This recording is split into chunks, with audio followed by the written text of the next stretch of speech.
ಕಾಲಚಕ್ರ ಹೀಗೆ ಇರೋದಿಲ್ಲ. ಕಾಲಚಕ್ರ ಉರುಳಿದ್ರೆ ಮೇಲಿರೋರು ಕೆಳಗೆ ಹೋಗ್ತಾರೆ, ಕೆಳಗಿರೋರು ಮೇಲಕ್ಕೆ ಹೋಗ್ತೀವಿ.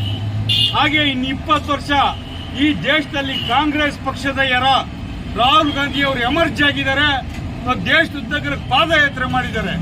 ಸೊ ನಾವು ನಮ್ಮ ರಾಜಕೀಯ ಹಕ್ಕನ್ನು ಸ್ಥಾಪಿಸ್ತೀವಿ. ಇದಕ್ಕೆ ಯಾರು ಎದೆಗುಂದಬೇಕಾಗಿಲ್ಲ. ಇದು ಸೋಲು, ಸಂಚಿನ ಸೋಲು. ಆದರೆ ಇದು ನಮ್ಮ ಯಾರ ಸಾವು ಅಲ್ಲ, ನಮ್ಮ ಗೆಲುವಿದು. ಯಾಕೆಂದ್ರೆ ಅವರು 3 ದಿನ ಮುಂಚೆ ಕೋರ್ಟ್ ಗೋಡಾದ್ರಲ್ಲ, ಹೌದು, ಆ ಕೋರ್ಟ್ ಗೋಡಾಗಿದ್ದೆ ದೊಡ್ಡ ಹೇಳಿತನ. ಅದು ಅವ್ರು 4200 ವೋಟ್ ಇಟ್ಕೊಬೇಕಿತ್ತು, ಎಲೆಕ್ಷನ್ ಮಾಡಬೇಕಿತ್ತು. ಅದು ಎಲೆಕ್ಷನ್. ಆದ್ರೂ ಇವತ್ತು ನಾವೆಲ್ಲರೂ ಸೇರಿ, ಇವತ್ತು ಎಲ್ಲ ಬಂಧುಗಳು ಇಲ್ಲಿರೋರೆಲ್ಲ ಸೇರಿ ಸೆಣಸಾಡಿದ್ದೀವಿ.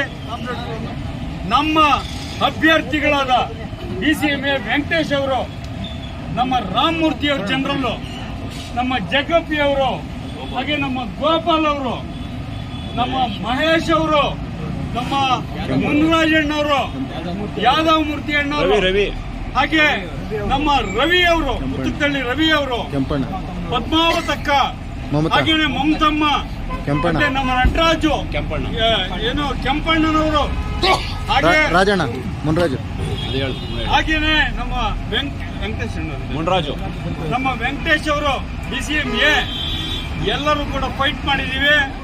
ನಮ್ಮ ಓಟೇ ಇರಲಿಲ್ಲ ಲಿಸ್ಟಲ್ಲಿ. ನಮ್ಗಿದ್ದು 40 ವೋಟ್ ಅಷ್ಟೇ ಅವ್ರು ಜನರಲ್ ಬಿಟ್ಟಿದ್ದು. ಇನ್ನೆಲ್ಲ ಫ್ಯಾಮಿಲಿ ಓಟು. ಒಬ್ಬೊಬ್ಬ ಡೈರೆಕ್ಟ್ರು, ಅವ್ರ ಅಣ್ಣ ತಂಗಿರೋ, ಅಕ್ಕ ತಂಗಿರೋ, ಇವ್ರದ್ದು ಸೇರಿ, ಕಸಿನ್ಸ್ ಸೇರಿ 40-50 ವೋಟ್ ಮಾಡ್ಕೊಂಡಿದ್ದಾರೆ. ಇದು ದೊಡ್ಡ ಗೆಲುವಲ್ಲ ಅವ್ರದ್ದು.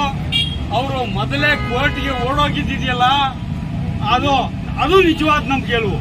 ಇವತ್ತು ಬೆಳಿಗ್ಗೆ ಎಲೆಕ್ಷನ್ ಏನು ಅಂತ ತೋರಿಸಿ ಮಾಡಿದ್ವಲ್ಲ, 1000 ಜನ ಸೇರಿ, ನೀವೆಲ್ಲ ಸೇರಿ, ಅದು ನಿಮ್ಮೆಲ್ಲರ ಗೆಲುವು. ಹಾಗಾಗಿ ಈ ಸೋಲಿಗೆ ಎದುರಂಗಿಲ್ಲ. ಈ ಸೋಲೆ ಗೆಲುವಿನ ಸೋಪಾನ ಅನ್ನೋದನ್ನು ನಾವು ಮರೆಯೋಂಗಿಲ್ಲ. ಇವತ್ತು ನಮ್ಮ ಸೋತ ಅಭ್ಯರ್ಥಿಗಳೇನಿದ್ರೆ ಹುಲಿಗಳವರು, ಅವರು ಇವತ್ತು ನಮ್ಮ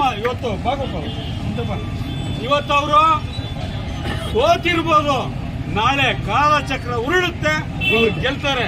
ಇವತ್ತು ಮರಳುಗಾಡಲ್ಲಿ ಬಾವಿ ತೆಗೆದು ನೀರು ಹುಡುಕೋ ಕೆಲಸ ನಾವು ಮಾಡಿದ್ದೀವಿ. ಜಲದ ಕಣ್ಣು ಹುಡುಕ್ತೀವಿ. ಈ ಜಲದ ಕಣ್ಣು ಬರುತ್ತೆ. ಇದು ಬೇರೆ ಬೇರೆ ಎಲೆಕ್ಷನ್ ಅಲ್ಲಿ, ನಮ್ಮ ಜನರಲ್ ಎಲೆಕ್ಷನ್ ಅಲ್ಲಿ ಇವತ್ತು ಸಿಕ್ಕಿರೋ ಈ ಬಲ ಇದೆಯಲ್ಲ, ಅದು ನಮ್ಮನ್ನು ಕಾಪಾಡುತ್ತೆ. ಇದು ಫ್ಯಾಮಿಲಿಗಳು ನಡೆಸಿದಂತ ಒಂದು ಎಲೆಕ್ಷನ್, ಇದು ಬ್ಯಾಂಕ್ ಎಲೆಕ್ಷನ್. ಹಾಗಾಗಿ ಎದುರೋದು ಬೇಡ, ಎದೆಗುಂದದ್ ಬೇಡ. ನಮ್ಮೆಲ್ಲ ಅಭ್ಯರ್ಥಿಗಳಿಗೆ ಇವತ್ತು ನಾವು ಸನ್ಮಾನ ಮಾಡ್ತಿದ್ದೀವಿ. ಎದೆಗುಂದದ ತೀರ ಅಡ್ಡ ಮಂಜಣ್ಣನವರಿಗೆ,